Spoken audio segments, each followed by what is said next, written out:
c'est-à-dire imager des perturbations d'environ 5 microns de longueur d'onde à la surface du microballon et à travers la cavité en or.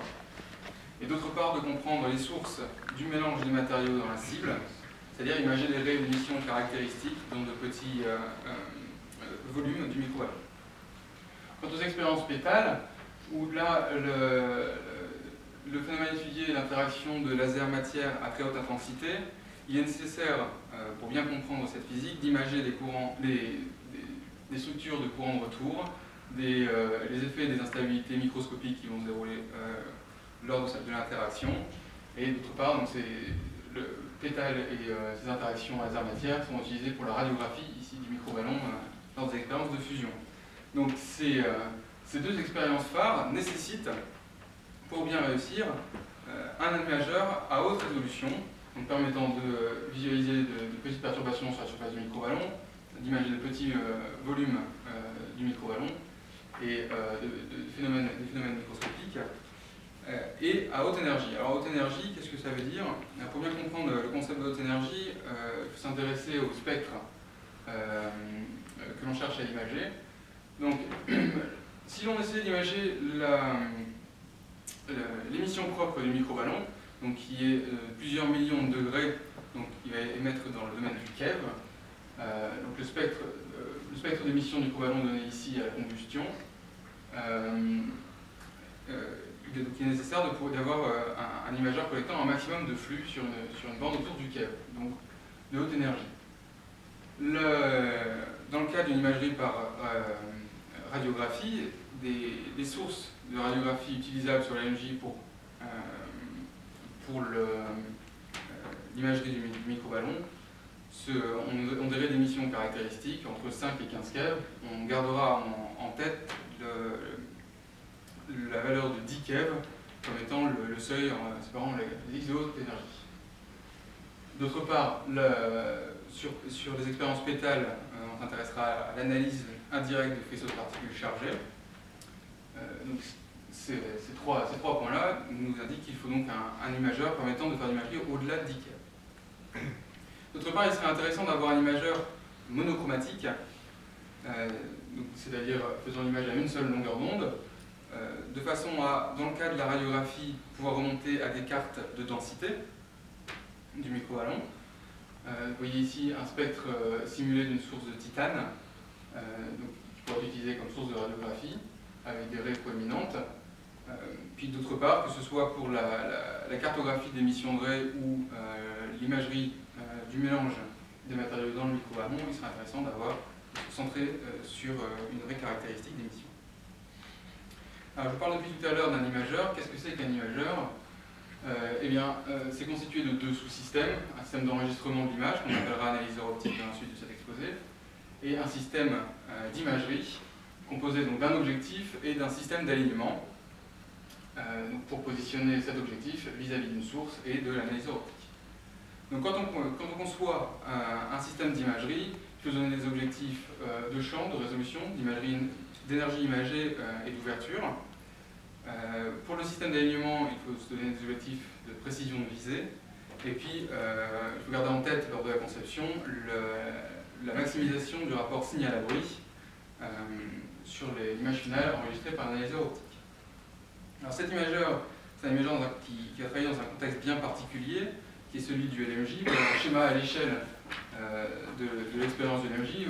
On voit ici un morceau de la chambre d'expérience. Le microscope que je vais concevoir, que j'ai conçu, est porté par un système d'insertion et qui va nous fixer donc une distance maximale possible entre la cavité, au centre de laquelle est situé le microballon, et l'analyseur optique que l'on pourra positionner en bout de système d'insertion. Alors, à l'échelle, pour pouvoir visualiser le microballon et les perturbations qui nous intéressent, il faudrait faire un zoom ici de 250 fois où on verrait enfin la cavité et la cible et sa cible de radiographie.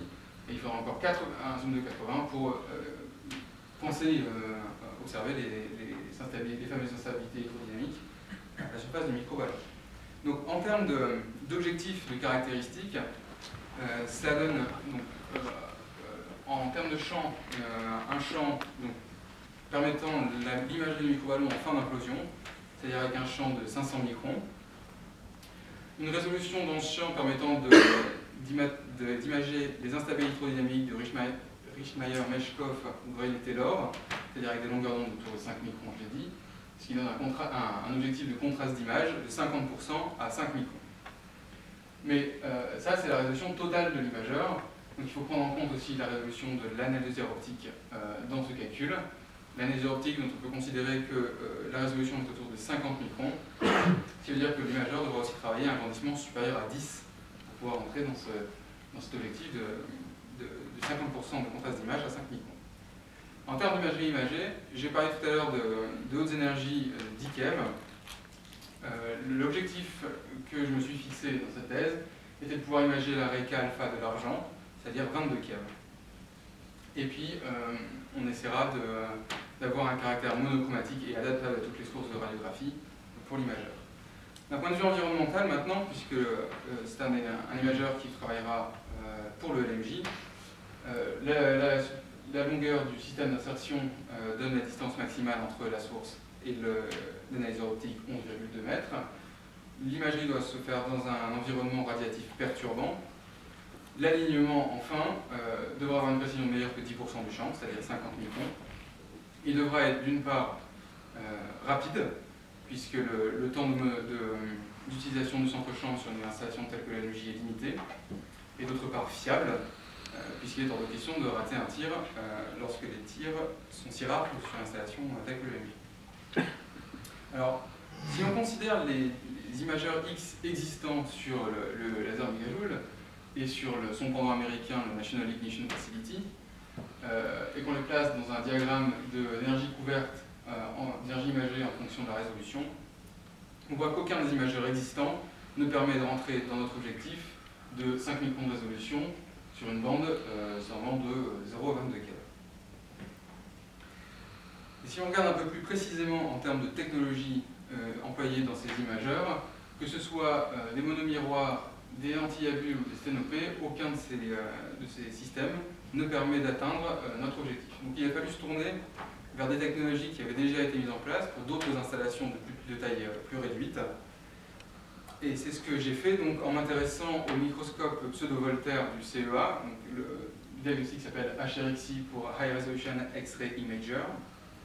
Donc, le principe ici du microscope est d'utiliser deux miroirs, théoriquement quadriques, mais ici approximés par Victor, qui vont focaliser indépendamment les rayons X dans les deux dimensions de l'espace. Et c'est pour ça qu'à partir de maintenant, quand je parlerai de résolution, je distinguerai le cas de la résolution horizontale et le cas de la résolution verticale. Ces deux miroirs travaillent à un angle rasant, 0,6 degrés. Sur les surfaces réfléchissantes est déposée une couche épaisse de quelques centaines de microns de nickel. Et ce microscope possède une grande ouverture, comme on le verra par la suite.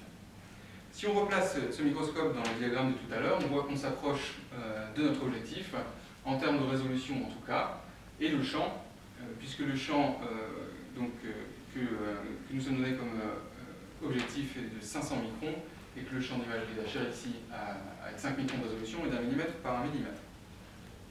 Par contre, HRXI n'a une autre effectivité que pour les X de basse énergie, et c'est quelque chose que j'ai amélioré. Donc, je vous donne la solution. Voilà mon microscope, MERSIX, pour microscope à haute énergie et à haute résolution à sélection spectrale pour l'imagerie X. Et donc, mon travail pendant ces 3 ans de thèse a été de faire le développement nécessaire pour passer d'HRXI à MERSIX, c'est-à-dire augmenter la distance frontale en conservant la résolution de 500 microns. On verra pourquoi dans la suite. Étendre la gamme spectrale des miroirs toriques vers les hautes énergies. Ceux d'HRXI s'étendaient de 0 à 6 keV. Ceux de MERSIX travaillent de 0 à 22 keV. J'ai ajouté un caractère de sélection spectrale à mon imageur. Et ensuite, j'ai blindé l'analyseur optique utilisé pour l'enregistrement des images pour minimiser le bruit dans l'image finale. Et enfin, j'ai adapté le système d'alignement à des installations telles que le LMJ. Alors, première chose, donc, l'extension de la distance focale. Alors, la distance focale en fait, est déterminée par un compromis entre les débris et le flash d'énergie libéré par l'implosion du microballon sur le LMJ, donc qui pourrait endommager le microscope, et l'encombrement maximal dont on dispose pour faire l'imagerie sur le LMJ. Donc les débris, pour donner un ordre de grandeur, ce sont des morceaux de cible qui ont été... donc l'expérience de Toby Néal a montré sur le laser Helen, donc avec un laser de plus petite dimension que le LMJ évidemment, de 384 joules à comparer au mégajoules du LMJ. Donc ils ont tiré une cible de tantale de 250 microns et ils ont mesuré des shrapnels de 700 à 200 microns de diamètre, se déplaçant à 200 à 2000 mètres par seconde. Voilà pour les dégâts que peuvent faire ces débris sur un microscope. Alors pour limiter l'endommagement provoqué par ces débris et le flash d'énergie lors de l'implosion, on considère qu'une distance de plus de 50 cm permet donc de diminuer considérablement le danger de ces débris. Et puisque MERSIX doit réussir une imagerie avec un grandissement supérieur à 10 dans 11,2 mètres de distance OG image, j'ai choisi une focale de 69 cm, permettant de placer MERSIX, en tout cas son premier élément, face à la source, à 62 cm du centre-chambre, pour un grandissement de 11,5 à 11 mètres 2. L'inconvénient à cela, c'est que la focale du miroir est proportionnelle au rayon de courbure des miroirs, et plus le rayon de courbure est grand, plus les défauts de polissage des miroirs dégradent la résolution. Alors, pour le calcul des rayons de courbure et des dimensions des miroirs, j'ai utilisé un code SPOTX, donc en gardant comme objectif d'obtenir 5 microns de résolution dans un champ de 500 micromètres de diamètre, à grande distance de la cible. Alors SPOTX, en deux mots, c'est un logiciel de tracé de rayons statistique qui permet le calcul en ligne de la fonction d'élargissement du point. Et pour valider l'emploi de ce code de calcul, j'ai simulé le fonctionnement d'HRXI, le pseudo-Voltaire préexistant, et j'ai comparé à des mesures que j'ai fait expérimentalement sur banc optique X sous vide au CEA. L'expérience, donc la voici. Donc j'ai piloté un générateur X-Ribert pendant... c'est des expériences qui sont étendues sur plusieurs semaines, pour faire la radiographie d'une grille constituée de fils de tungstène de 400 microns, espacée d'1 millimètre de période. J'ai placé donc HRXI dans l'enceinte ici sous vide et j'ai fait l'imagerie de cette grille, sur une caméra CCD-X dont les pixels mesurent 13,5 microns à un agrandissement 17. Ce qui me permet de dire que la résolution que je mesure est celle du microscope et non pas celle de la CCD. Voilà le résultat. Vous voyez ici la radiographie de la grille. Donc, première chose notable, le champ d'imagerie réelle d'HRXI est très grand, hein, 3 mm par 2 mm. Et j'ai pu localiser dans cette image une zone d'1 mm par 1 mm dans laquelle la résolution est inférieure à 5 microns. Donc j'ai mesuré ceci par coupe, en prenant une coupe de transition blanc vers noir, qui sont présentées ici, et par dérivée et transformée de Fourier, j'ai obtenu les fonctions de transfert de modulation présentées dans les courbes ici, horizontales et verticales, et comparées aux intervalles donnés par les simulations SPOTX de FTM. Des intervalles, pourquoi? Parce que la simulation, comme je ne connais pas exactement le désalignement de mes optiques dans le miroir, j'ai supposé que la fonction de transfert de modulation devait se trouver entre une configuration parfaite et une configuration dégradée dans les intervalles de tolérancement des optiques. Et donc cette